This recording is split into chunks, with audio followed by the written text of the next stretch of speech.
guyyaan har'aa guyyaa qur'aanaati. Guyyaan har'aa guyyaa abbaan ilmaa fi intala isaa qur'aana irratti tiksaa ture firii hojii isaatti gammaduudha.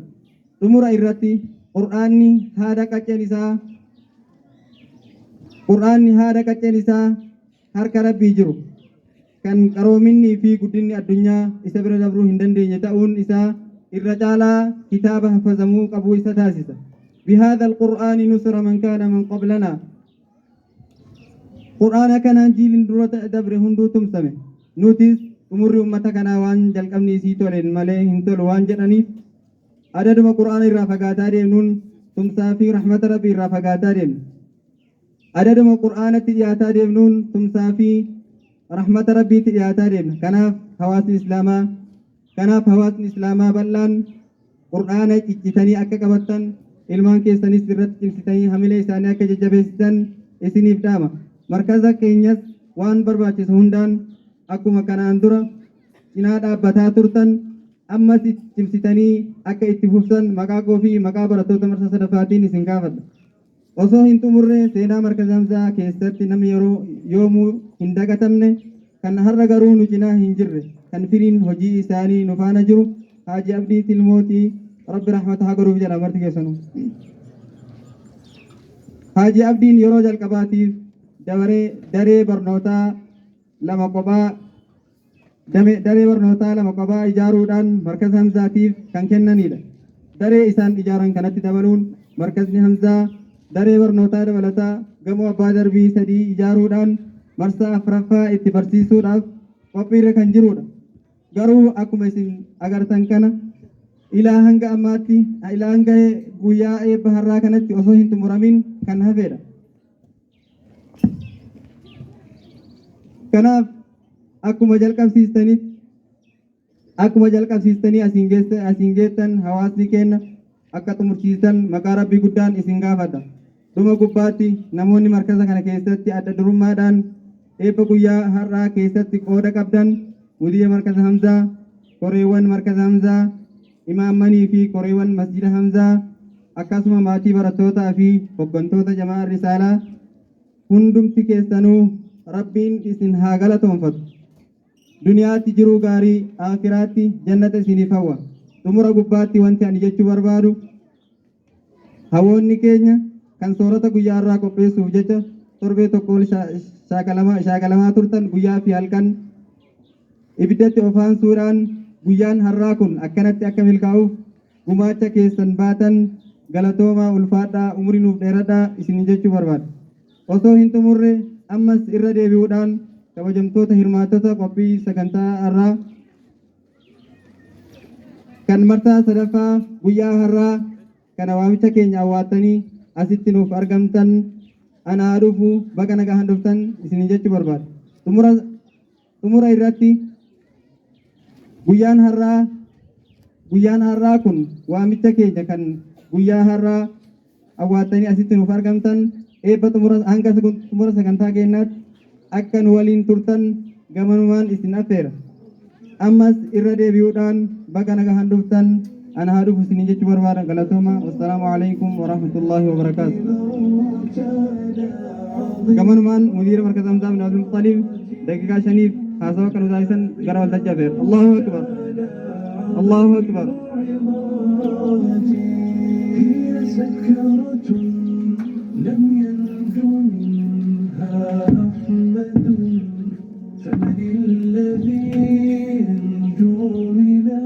السلام عليكم ورحمة الله وبركاته. الحمد لله والصلاة والسلام على نبينا محمد وعلى آله وصحبه وسلم تسليما كثيرا إلى يوم الدين. أما بعد فأسأل الله سبحانه وتعالى أن يرزقنا درجة الفهم عنه وعن رسوله صلى الله عليه وسلم ما يبلغنا درجة الصديقين والشهداء والصالحين وحسن أولئك رفيقا. أيها الإخوة الكرام، فلا أجل ولا أشرف ولا أعظم من أن يجتمع قوم ليحتفلوا بأهل القرآن. فأهل القرآن كما أخبر النبي صلى الله عليه وسلم هم أهل الله وخاصته. وبليوانكي إيغانا قرتني ولما قالت علماء أجلاني بكتنة أرقمتن ورا كوري مجلس أعلى إيجان أجرتني لشؤون الإسلامية في مدينة روبي أكو مجرتني تدعي أكو مثلا علماء كن بغردون إيجان أجرتني كدينا كانت إفاجة كتات أبدن إيجان أجرتني إسانين لميسي أكو مثلا أئمان مساجد غراغرا إيجان أجرتني كورين مساجد غراغرا إيجان أجرتني كوامي تشكين إيجان أكبجني أسيتين ورفتن كديرا كدبرتوتا أهلا وسهلا ومرحبا بكم في رحاب على قرآن الله سبحانه وتعالى رحاب قرآن ربي كيستي ودا قرآن ربي كيستي بدا نجان نورفتن ربي اسنا ألف سنين جرا دوبا قبروت ربي واني تكونو واني إرى كبجمادا واني إرى قدادا هنجرو ومني قتني قرآن ربي تيف حبلا قرورة مالك قرآن ربي كوني إيقان أغتني هذا ربي كيناتي ورّي هذا قرآن كان هركا قبو ورّي قرآن ربي كان هركا قبو لين هم أهل الله وخاصته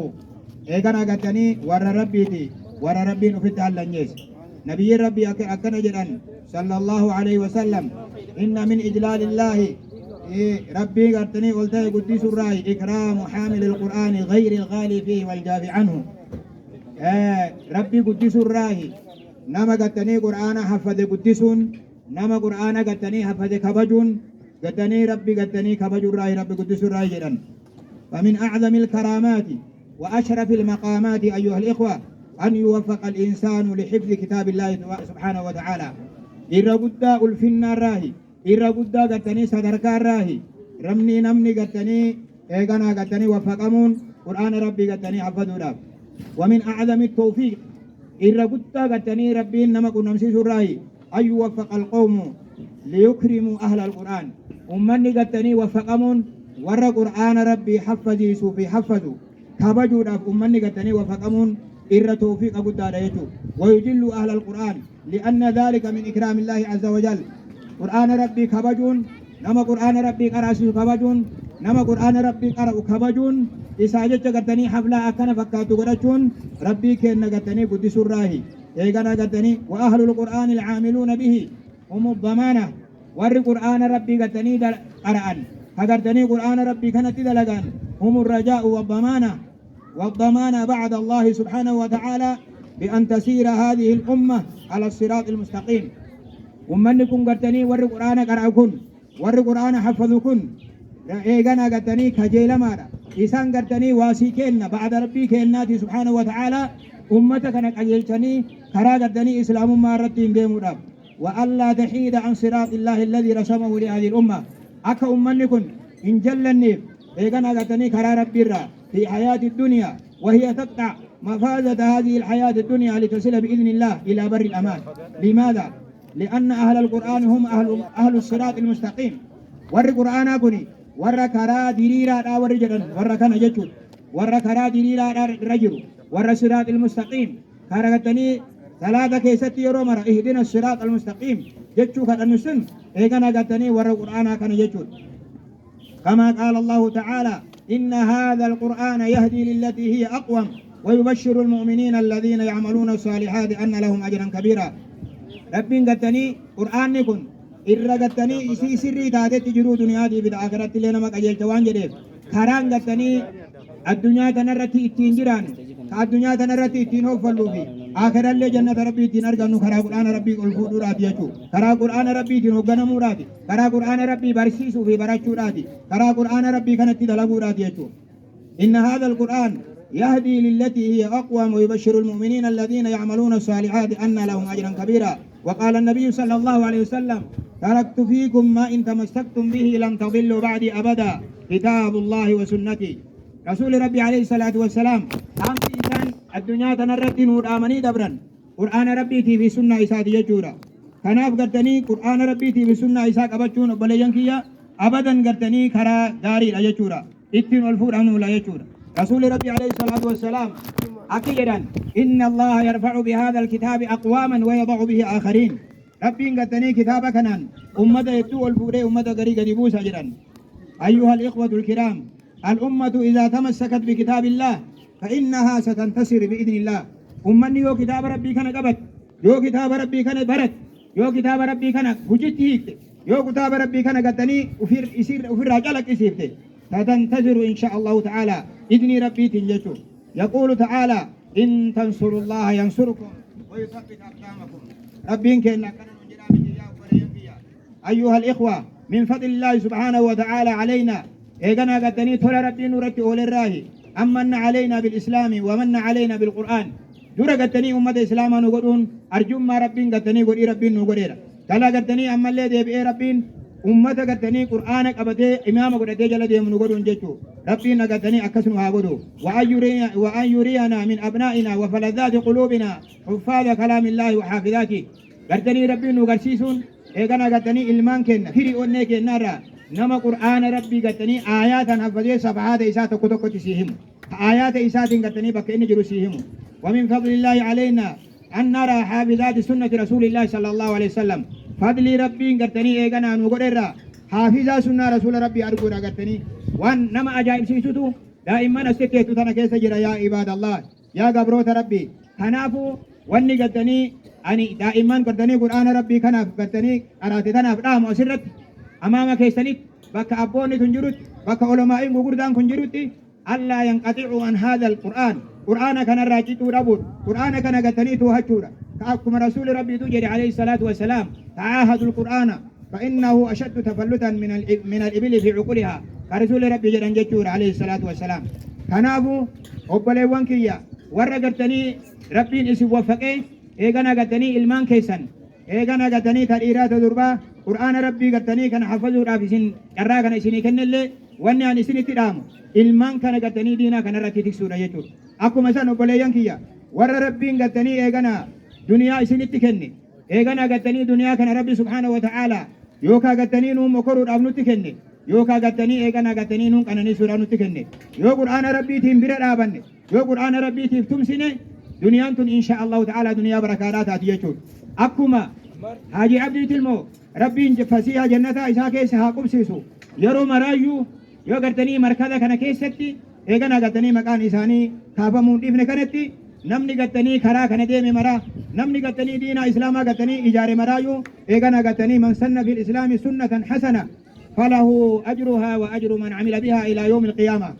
eegana gattanii waan jedhaniif kanaaf yaa obboleeyyan kiyya hawaasa gattanii magaalaa roobe hawaasa gattanii ummata baale quraana rabbii kana ol faafuunu rabbiin quraana kanaan ol nu fuudha quraana rabbii kana gadi buusurraa haa fagaannu rabbiin gattanii quraana kanaan gani buusa kanaaf gattanii rabbi barakaa isin haa godhu waan biraa eegana gattanii amiirri kennanu eegana gattanii baay'ee narraa bakka bu'ee eegana gattanii keessa isinii deemee jira markazni kun akkuma argatan haajaan isaa guddaan eegana gattanii kunoo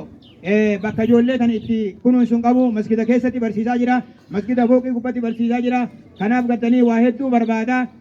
kammaan manni alaan lamaan sadeen gattanii jalatti ijaarame kun afaan qabu eegana gattanii birriin inni ijaarameenu kuma dhibbaa oltu gattanii nurra jira jedha koreen gattanii baay'ina siidha kana isinii himu jiraata kanaaf gattanii obboleeyyan kiyya guyyaan har'aa guyyaa quraanaati guyyaan har'aa guyyaa gattanii kalaama rabbiitiif tumsinu quraana rabbiitiif haa tumsinu insha Allah markazni fuula duratti illee ijoollee gattanii tana yoo geessu ijoollee tanallee gara gattanii ilmii kitaabaatti gattanii fudhachuuf deemaa jira